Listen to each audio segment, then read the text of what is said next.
Hi, I'm Rebecca Chaplin. I'm a motoring journalist. I write mainly about car dealers and people buying cars, car auctions, all that sort of thing. So today for Motors.co.uk, I'm going to be answering some of your questions about what you should buy for your next car.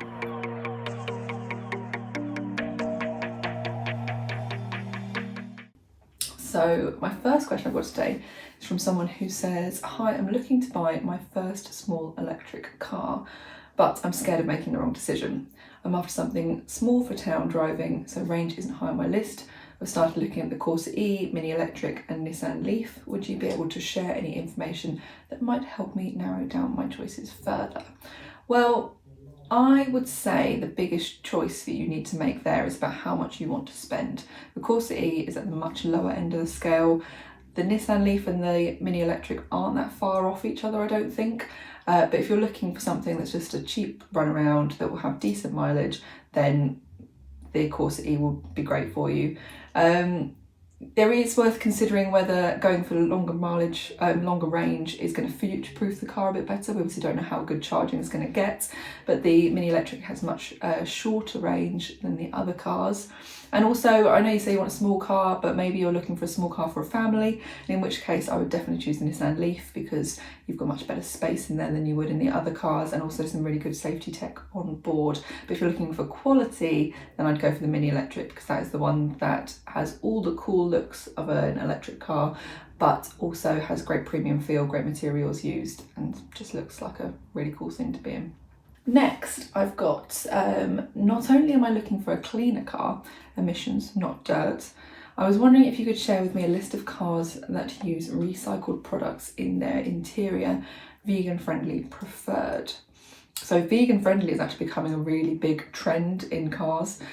We've seen it kind of fed in over the years, and obviously the easiest way to do that is to go for a non-leather interior. But if you want to be really sure, then you can go for ones where brands have said this is a 100% vegan interior. So if you're looking for electric as well, I would guess, as you mentioned, you were looking for less emissions, then Polestar would be a really good one to choose for. They were actually like awarded a prize by PETA about how they're using these vegan friendly interiors. But you could go for something, if you're looking for something more mainstream, Volkswagen Golf or Ford Fiesta. You actually, with a Ford Fiesta, you need to ask for them to take the leather steering wheel out. But apart from that, same thing with the Volkswagen Golf. If you go for a lower spec one, you can get all the leather taken out. When you're looking at recycled, the most recycled car, or one car with the most recycled material in it, is actually the Renault Twizy, but that is very lifestyle dependent, whether you could cope with a car that doesn't really go very fast, only has 2 seats and no real storage and big holes in the doors.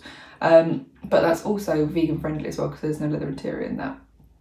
Third today, another electric car question. Someone says, "I'm looking at the BMW i3. At the moment, I can't afford a new one, so I'd love any recommendations about what year I would be better off with. Has the first model been updated significantly?" So the i3 was last updated around 2019. And to be honest, I feel like about 6 months to a year ago was the best time to buy an i3 because they went down to like £13,000, but now they seem to be back up in the 20s. But that is still considerably cheaper than it would be to buy a new one. If you're going back to the first generation that came out around 2013, 2014, nothing was really updated until that new model. So you're missing out on things like Android Auto, CarPlay, those kind of tech things, but the design is very similar. You've still got that concept car-y feel to it.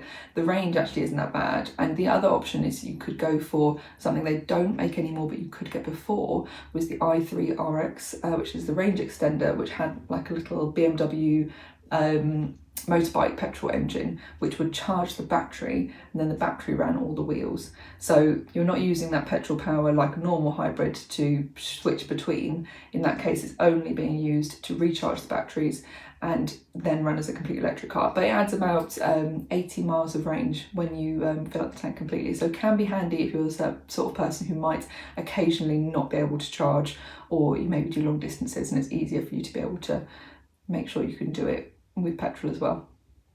So that's all of my questions for this month answered. If you'd like to ask me anything, head over to motors.co.uk and you can send your questions over there. But I'll speak to you next time.